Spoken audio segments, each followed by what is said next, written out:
ایک گلاس پانی کی قیمت ہیرے اور جواہرات۔ کہتے ہیں کہ ایک بادشاہ نے اپنی رعایا پر ظلم و ستم کر کے بہت سا خزانہ جمع کیا تھا اور وہ خزانہ شہر سے باہر جنگل میں ایک خفیہ غار میں چھپا دیا تھا۔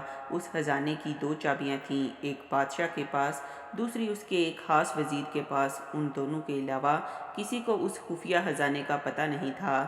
ایک دن صبح کو بادشاہ اکیلا سیر کو نکلا اور اپنے خزانے کو دیکھنے کے لیے دروازہ کھول کر اس میں داخل ہو گیا۔ خزانے کے کمروں میں ہر طرف سونے چاندی کے ڈھیر لگے ہوئے تھے اور ہیرے اور جواہرات الماریوں میں سجے ہوئے تھے۔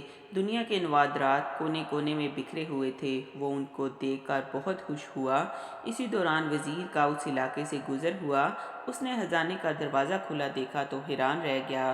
اسے خیال آیا کہ کل رات جب وہ خزانہ دیکھنے آیا تھا تو شاید اس وقت وہ دروازہ بند کرنا بھول گیا تھا۔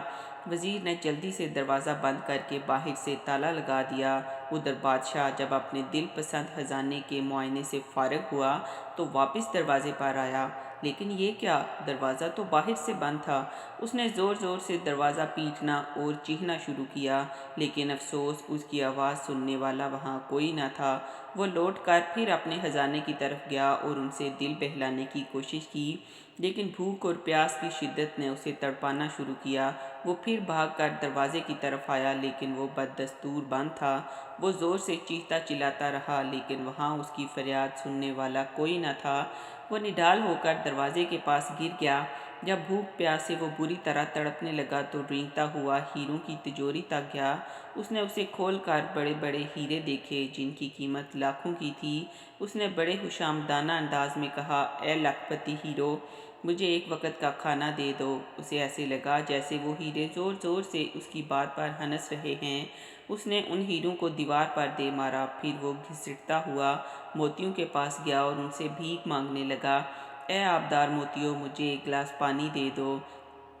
لیکن موتیوں نے ایک بھرپور کہکا لگایا اور کہا، اے دولت کے پجاری، کاش تو نے دولت کی حقیقت سمجھ لی ہوتی۔ تیری ساری عمر کی کمائی ہوئی دولت تجھے ایک وقت کا کھانا اور پانی نہیں دے سکتی۔ بادشاہ چکرا کر گر گیا۔ جب اسے ہوش آیا تو اس نے سارے ہیرے اور موتی بکھیر کر دیوار کے پاس اپنا ایک بستر بنایا اور اس پر لیٹ گیا۔ وہ دنیا کو ایک پیغام دینا چاہتا تھا، لیکن افسوس اس کے پاس کاغذ اور قلم نہیں تھا۔ اس نے پتھر سے اپنی انگلی کچلی اور بہتے ہوئے خون سے دیوار پر کچھ یوں لکھ دیا۔ حکومتی عہدیدار بادشاہ کو تلاش کرتے رہے، لیکن بادشاہ نہ ملا۔ جب کئی دن کی تلاش کے بعد وزیر خزانہ کا معائنہ کرنے آیا تو دیکھا بادشاہ ہیرے جواہرات کے بستر پر مرا پڑا ہے اور سامنے کی دیوار پر خون سے لکھا ہے، یہ ساری دولت ایک گلاس پانی کے برابر بھی نہیں۔